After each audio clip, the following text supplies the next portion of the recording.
Hello and नमस्कार। मैं हूं आपका होस्ट जसपाल ढिल्लों और मैं आज हाजिर हूं। ये एपिसोड है जी portrait retouching enhancing face lifting के बारे में। आज के ट्यूटोरियल में हम कवर करेंगे चेहरे के ब्लेमिशेस, दाग धब्बे, सीयर्स, उलझे हुए अगर बाल, कुछ एक दो लटें, बालों के जो एक दो स्ट्रैंड्स हैं वो जो चेहरे के आगे आ जाएं, आंखों को एनहांस करेंगे, दांतों को सफेद करेंगे। और फिर अगले ट्यूटोरियल में मैं बात करूंगा आईब्राउज को, आई लैशेस को कैसे हम प्रोमिनेंट और हाईलाइट दे सकते हैं उनको, लिप्स को हम कैसे मोर लस्ट्रस, मोर कलर और सैचुरेटेड दे सकते हैं। वेट लॉस, आपका जो सब्जेक्ट है वो आपको ये बोले कि मैं थोड़ा पतला दिखना चाहता हूँ या पतला दिखनी चाहती हूँ, पतली दिखनी चाहती हूँ, तो उसके लिए हम क्या कर सकते हैं। तो चलिए हुजूर आज शुरू करते हैं। तो मैंने फोटो चुनी है, ये पोर्ट्रेट खींचा हुआ है स्टूडियो में।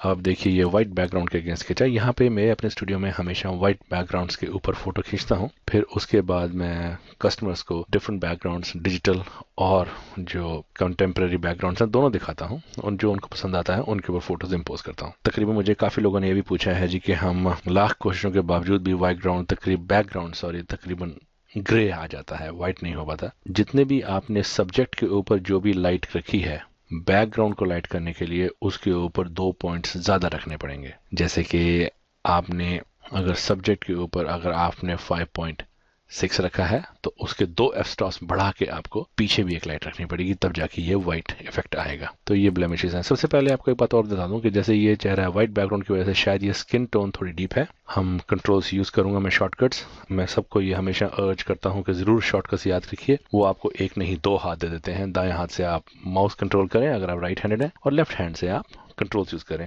इसको कंट्रोल जे, एक कॉपी बनाएंगे डुप्लीकेट, फिर अब कंट्रोल एल, और अब मैं इसको मिड टोन स्लाइडर से, ये देखिए स्किन टोन बहुत साफ हो गई। अब इसको जूम कीजिए तो with the zoom now you will see photo का। अब हम इसके ब्लेमिशेस दूर करेंगे। सबसे आसान तरीका CS3, 4, 5 में है स्पॉट हीलिंग ब्रश। और जो उससे पुराने वर्जन यूज कर रहे हैं तो वो हीलिंग ब्रश लेके उसको, फर्क सिर्फ इतना उनको हर बार रीसैंपल करना पड़ेगा। नहीं, जितना भी ब्लेम उससे थोड़ा सा ही बड़ा रखिए, इतना बड़ा रख के अगर आप इसको यहाँ पे एक बार क्लिक करें तो देखिए वो दूर हो गया।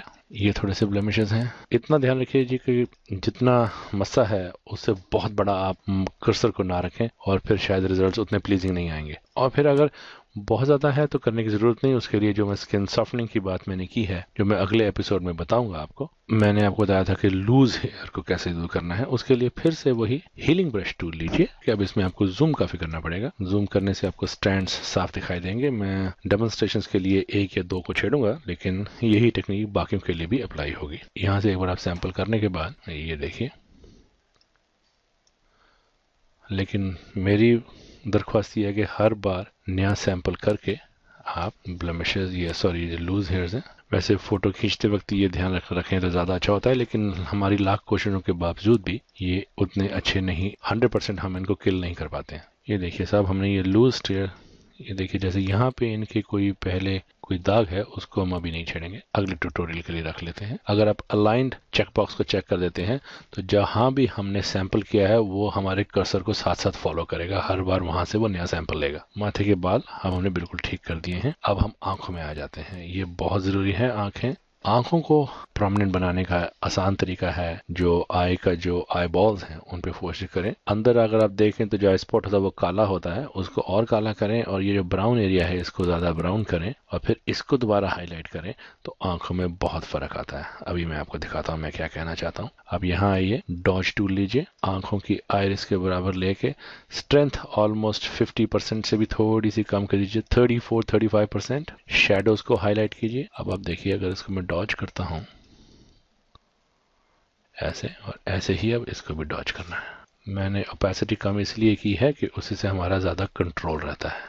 ये देखिए, डॉज करने के बाद अब हम बर्न टूल उठाएंगे। ये जो बीच का है बर्न टूल, मैंने यहाँ पे 72% पे है, ये ठीक है। हम इसको भी अगर हम शेडोज में करें जल्दी असर आएगा। ये देखिए मैंने इसको ब्लैक कर दिया, इसको ब्लैक कर दिया। अब इसी को छोटा करके, और अब हम इसकी हाईलाइट्स आंखों की, अब अगर मैं इसको जूम आउट करूं तो आप देखिए आंखें बहुत प्रोमिनेंट, बिल्कुल ऐसे लगता है जैसे कैमरे का फोकस आंखों पर ही था। अब हम इसमें एक और कलाकारी कर सकते हैं। नई लेयर बनाइए, ब्रश लीजिए, फोरग्राउंड कलर को व्हाइट चुनिए, 100% ओपेसिटी, 100% फ्लो, लेकिन ब्रश जो है आपको सॉफ्ट लेना है, बिल्कुल सॉफ्ट ब्रश लेना है।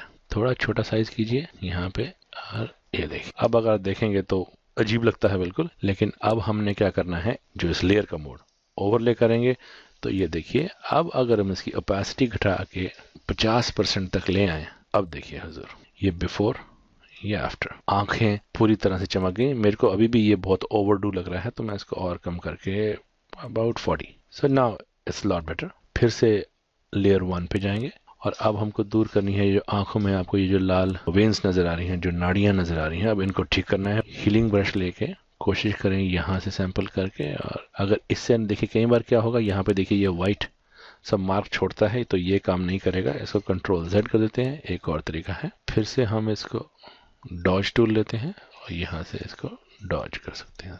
देखिए वाइटनेस यहाँ भी आंखों की जो सफ़ेदी है थोड़ी इसको ले आएगा। इसकी शेडोज को, सॉरी मैं बताना भूल गया, शेडोज को बदल के आप हाईलाइट्स पे कर दीजिए, क्योंकि वाइट्स जो हाईलाइट्स का हिस्सा है, तो आप वाइट को हाईलाइट कर दीजिए और एक्सपोजर को कम करके आप 15% तक ले आइए ये। और ठीक ऐसे ही अब देखिए ये भी आई ऐसे ही। तो अब देखिए दोनों आंखों में जो आंखों के जो बॉल्स हैं वो सफ़ेद हो गए हैं। ये देखिए बिफोर फोटो, ये देखिए आफ्टर फोटो। अभी इसमें बहुत काम बाकी है। अब हम आंखों के नीचे ये जो लाइंस हैं इनको भी हम दूर करेंगे, वो भी उसी तरीके से। हीलिंग ब्रश लीजिए, अगेन राइट ब्रैकेट से बड़ा होता है ब्रश और लेफ्ट ब्रैकेट से छोटा, यहाँ से सैंपल कीजिए और यहाँ पर इसके साथ ऐसे चले आइए। और मैं एक टिप देता हूँ आपको कि जी कि कोशिश कीजिएगा कि 100% लाइंस ना उड़ा दें, क्योंकि वो आर्टिफिशियल लगेगा। वो जिसकी फोटो है उसको खुद को भी आर्टिफिशियल लगेगा, तो 100% लाइंस ना उड़ाएं। अब हम आईब्रोज पे आ जाएं। हमको बर्न टूल चाहिए, सॉफ्ट ब्रश चाहिए, थोड़ा हम डार्क कर सकते हैं। जैसे आप एंड पे आते हैं इसको छोटा कीजिए और ये ऐसे इधर, और यहाँ पे ज़्यादा करने की हमको ज़रूरत नहीं पड़ी है, यहाँ पे। अब आप देखिए, अगर आप इसको देखें तो ये जो लूज स्ट्रैंड्स हैं इनको कैसे साफ़ करना है ये मैं आपको अगले ट्यूटोरियल में बताऊंगा। साहब ये था आज का वीडियो ट्यूटोरियल कि बेसिक हमने इसमें ब्लेमिशेस हटाए हैं, स्कार्स जो दाग थे वो हटाए हैं, लूज हेयर जो यहाँ पर थे उनको खत्म किया है, आंखों को एनहेंस किया है। एक चीज हम और कर सकते हैं आई लैशेस के साथ, अभी भी वही बर्न टूल लेके अगर एक बार इसको थोड़ा और बड़ा कर दें और यहाँ पे कर दें, तो आप देखिएगा कि आई लाइनर लगाया हुआ है वो भी परमानेंट हो जाएगा। एक और काम करता हूँ आपको, वो आसान सा है ज़्यादा। तो ब्रश लेके ब्रश का साइज छोटा करके, किसी ने पूछा था मुझे याद आ गया तो मैं बता रहा हूँ, जैसे ये बीच में आई लैशेस की जगह खाली है, इसके लिए हम क्या कर सकते हैं, ब्लैक कलर चुन के हार्ड एज ब्रश लेके नॉर्मल मोड में ओपेसिटी 24 रख के हम चाहे बीच में हम इनके ये आई लैशेस, ये देखिए जी, दिस वाज बिफोर और ये आफ्टर। तो सब ये था मेरा आज का ट्यूटोरियल।